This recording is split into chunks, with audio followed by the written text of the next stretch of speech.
Memory wire. We either love it or we hate it. Me personally, I still don't know where I stand with it, but I do know that I love the project that I'm about to teach to you guys.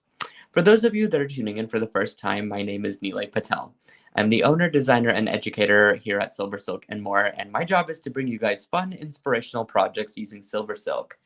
So, if you're interested in the project materials that I'm going to be using, you can check out the video description. There I list all of the different materials that I use, plus the sources where I got them, and some extra little tidbits like where you can sign up for text notifications from SilverSilk and more, and a link to our fabulous Silver Silkies group on Facebook. We're a thriving community of great creative individuals that enjoy using SilverSilk and enjoy sharing our designs with each other and getting us motivated and inspired from each other. So why don't I pan around to what the project looks like, and I'm going to move the camera to my table here, and we can go over all of the different materials. So first of all, memory wire. This stuff is super interesting. I haven't used it much, to be honest, in my adventures in jewelry making, but I've come to use it a little bit more and more, just depending on where it makes sense with silver silk. It is a coil that does spring back into itself, and so it keeps its shape. And it's intriguing because it works well with silver silk, especially the hollow mesh that I'm about to show you.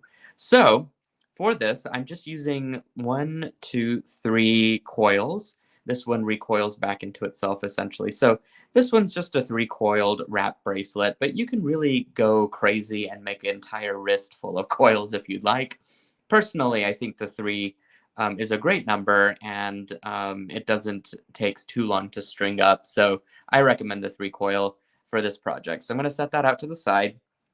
I had mentioned silver silk. This is the pearlesque hollow mesh in seafoam. Beautiful blue with a rainbow tint, almost a rainbow glow to it because of the tinsel that's woven in. So let me explain what this is. This is a hollow tube, and it's made by 6 needles that have diligently stitched a piece of wire into a beautiful, flexible, supple tube here that can fill with anything that is about 3 millimeters or under inside of it. So if you're thinking about materials, maybe that might be some leather cord, it might be some beads. I've used even rubber tubing before. There's all kinds of materials that you can really fill this with, even yarn and string. And it just really adds for a really unusual take on jewelry making if you're looking for something that has a lot of different textures to it. Especially this design, because I'm using not only just seed beads, but crystals and different types of beads to give it a great textural design and story to my piece of jewelry. So what makes this pearlesque is it's not just a piece of wire that's woven into a tube. It is a rainbow tinsel that the machine also takes at the same time that these needles stitch this beautiful chain together and weaves it in with it. So not only is the chain this beautiful seafoam blue, but it does have that rainbow tint to it, which is pretty spectacular and extra shiny if that's what you're looking for. So I'm just going to have that out to the side. I do have a couple of diamond, or rather crystal-y charms. They look like diamonds, aren't they just beautiful? So I'm going to have those out to the side. They do have a jump ring attached to it already. You'll need it. If you don't have any jump rings, I recommend a 6 millimeter jump ring. And then, of course, you will need some beads. I went ahead and pre-strung all of my beads, and that just is going to make life so much easier because I can kind of play with the arrangement depending on where I want my beads to be. I can also determine the length of each of those coils and bead to that, and then kind of play with it and see what feels right as far as the color arrangements and texturals and stuff. And then, of course, I've got my 2 little bead caps here that have a hole at the top. That's where the memory wire will feed through. And then it comes out to be about 6 millimeters in diameter there, give or take. And then I've got my little 3 millimeter green crystals coming out right from it. And I love how the green is going to interact with that seafoam blue color and just to create a really interesting, rich turquoise color whenever the colors vibrate off of each other. Pretty spectacular what you can do with the hollow mesh as far as color story and color mixing goes. As far as tools go, I have a chopstick. Now, you'll need this for widening your flat mesh. This chopstick came from an Asian takeout. I like to hoard chopsticks. And this one is round. It doesn't have any splinters. It's perfect to use. It's about 4 millimeters. And if you can't get access to any sort of chopstick that looks like this, or just don't like Asian takeout, you can use your knitting needles or just grab some from your local craft store. Anything about 4 to 5 millimeter in diameter is going to be perfect for widening the hollow mesh. Sometimes the beads, depending on if they're faceted or round or smooth or have different variations in their shape or anything, can factor into making it a little bit more difficult to pass through the knits of the chain. So by widening it with a extra little tool here, you can definitely guarantee an easier way of passing all those beads through without any issues. So that's why I just recommend having it on the side. Now, if we were using something smaller than 3 millimeter beads, such as 2 millimeter beads, you can probably string that very easily and not have to worry about widening the mesh altogether. These beads are a little bit bigger, and so I just want to take that extra precaution to get it to pass through quickly and easily for me. I'm gonna just have a pair of cutters. Now, these I use exclusively for memory wire. I don't like to use my other pair because that can get dull over time. And so I just have an extra pair of cutters on hand that I use for the memory wire. And I just have a pair of round nose pliers that we'll use for the end. So in fact, let's get started with our beading and I could show you how to shape that end in. So let's scooch all this stuff to the side since we're not going to be using it all at once. I'm going to grab my memory wire and I'm just going to grab the end here with my round nose pliers. And since I have it right in front of me, I'm going to actually just start to form my loop on this end. It's a bit of some extra wrist power there that you might need to be able to bend it. But it does bend, not as easily as craft wire, of course. But once you do get that bend in there, and I'm just going to keep it at the P-shaped loop here. I'm not going to, turn it on its side or anything like that. I don't think it needs to personally, but you're of course welcome to make it more of a simple loop. I like having just the one piece P-shaped loop there, the one-sided loop, if you will. And we'll just leave that as is. Now, at this point, if you wanted to, you can go ahead and connect your jump ring with your charm onto it. So let's do that. Okay, making sure that the seams of both the shape loop that we made plus the jump ring are closed. Once you've done that, you are now ready to string. Now, again, you can kind of play with the arrangement of the beads. I actually pre-measured one coil of my memory wire to the strand and size of what or how many beads it would take. So really, I don't have a fixed formula. I kind of just eyeballed it. So I can't give you an exact math. Again, I think the description in the video link, the video description for this might give you a more specific number for those of you that do enjoy a specific count for some of this stuff. But I just eyeball stuff, similar to a chef would for cooking. And you can start your stringing. And I'm just using my beading wire to my advantage and just going to siphon beads off one and onto the other, and that just makes life so much easier. So here's another advantage to pre-stringing some of this stuff, especially those pesky little seed beads that can be a little difficult to see with your eyes. And having this just kind of ready to be strung is super easy. So you could spend an afternoon, if you have an hour give or take, to string some of this stuff up. Take a break, give your eyes a rest, and then come back with the project re-inspired and already having created some extra preliminary stuff there that you can simply just assemble together. And truthfully, that will satisfy that instant gratification factor too, because you would have forgotten that you've done some of the work ahead of time.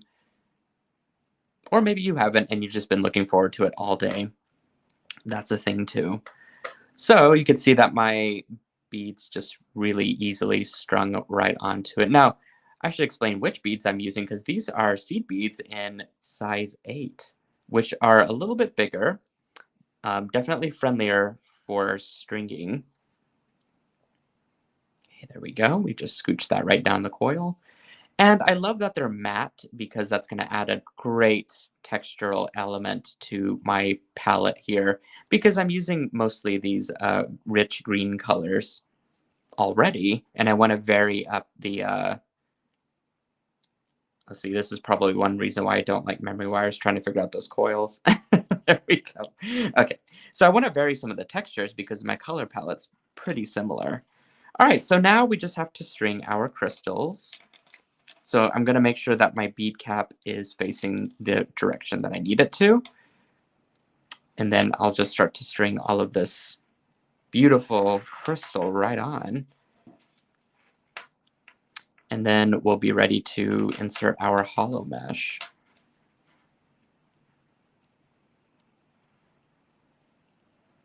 Okay, similar to how I strung the seed beads earlier, you can just kind of siphon the crystals from one to the other fairly easily. And I just use scraps of my beading wire that I like to hoard for such things because you never know.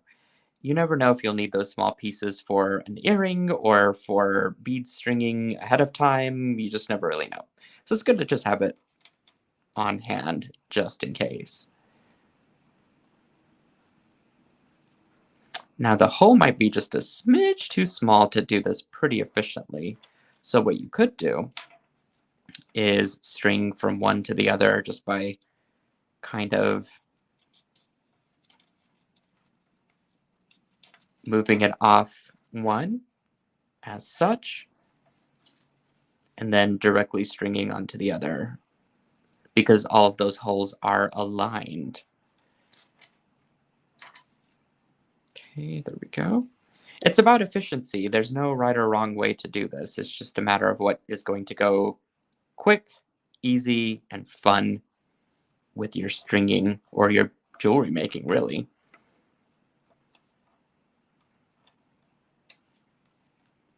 Okay, there we go.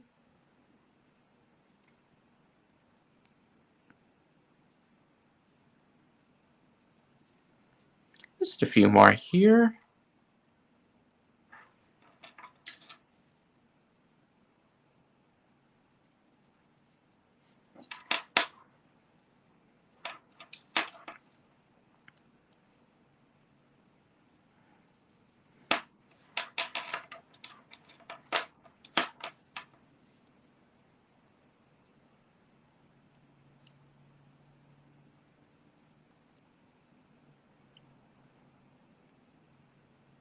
Okay, and we're up to our last bit here. There's one hiding inside of that little bead cap. I saw it. So we got to get that one out. There we go. And now we are ready to string our hollow mesh. So there's a couple processes involved for this, and I had mentioned using that tool once. So I'm just going to set this here at the side for now. And I'm going to reclip the end of my bead string here and set that aside. And I'm going to keep my bead cap up there and get my tool handy. So one thing you want to do first is grab your hollow mesh. And next, you could have either measured it along the string of your pre-strung beads there, or you can just simply eyeball it by kind of coiling it around that coil and then cutting it to that size. So when you cut this, you don't want to chomp down on it all at once because that's going to flatten the end there. And that's what we don't want to happen. So what you want to do is just grab your cutters and gently cut a couple knits at a time and work your way around the tube instead. And this just ensures that the ends stay nice and hollow and easy to get anything through. So once you've done that, you also have to account for the fact that some of it's going to go into the cap and a little bit of it will shrink once you do run it through your either skewer, chopstick, or knitting needle. So this is the easy part. You simply just feed it into your skewer of choice, and you simply just feed it through until you get all the way to the end. And again, this just widens it by maybe 1.5 or so millimeters, not very much at all, but it does make a huge difference in the stringing.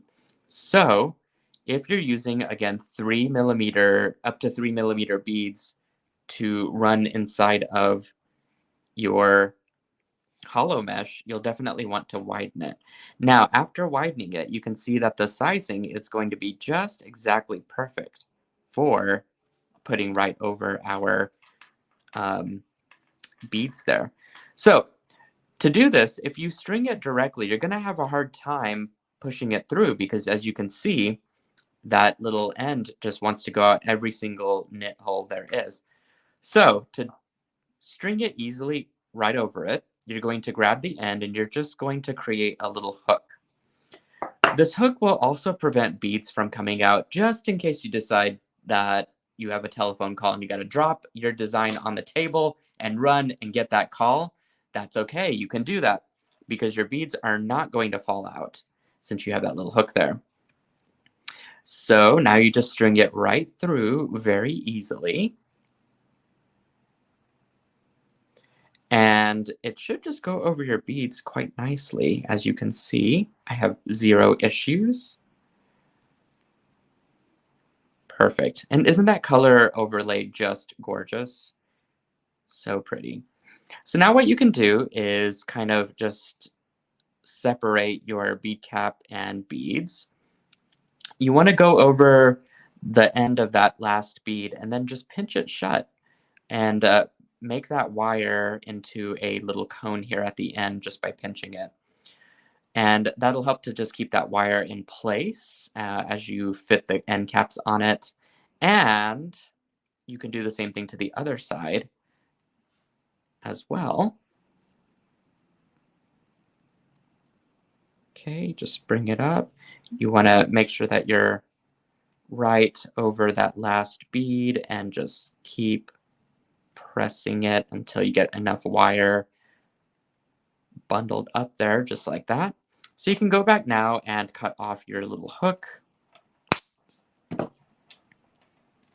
And you can string back your, or string on rather, your end cap there. And that's just going to be a lovely little fit, as you can see. And now we're ready to string on our turquoise beads. So these actually came from my personal stash. And so I actually have no idea what they are, but they're really cool. I know that. Okay. I'm just siphoning from one end to the other. I'll probably unstring all of it at once at the end, or maybe not, I don't know. I think we can, safe to take that off at this point. Okay, just simply string that right through. Now, as you get your coils finished, it does become easier to string on the beads. And I kind of worked in a way that was like the smaller beads first to the bigger beads. And that did seem to make it easier. I don't know if that's just a thing for memory wire or if that's just my personal preference, but I'm sure you guys can experiment with it and let me know what you guys think of that. Okay, so again, just siphoning one for the other. No big deal. Everything's working out pretty well here. Perfect. Okay. Looks like I have a little bit of an extra coil, but that's okay. I'm just going to nip that right off, and then I'm going to go ahead and create my little loop there. So I'm just going to go about a 1/2 inch from the last bead, and I want to make sure that everything is pulled nice and tight.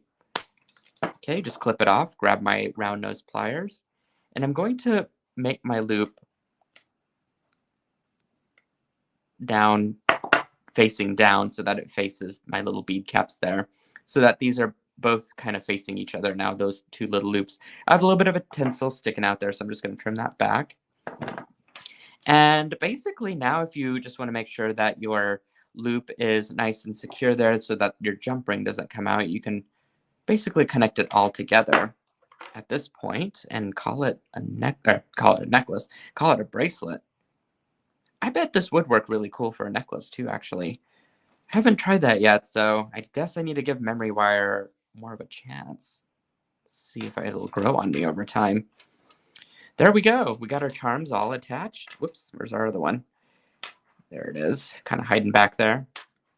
And this just made for a really stellar little bracelet, I think. Let me flip back around to the finished photo.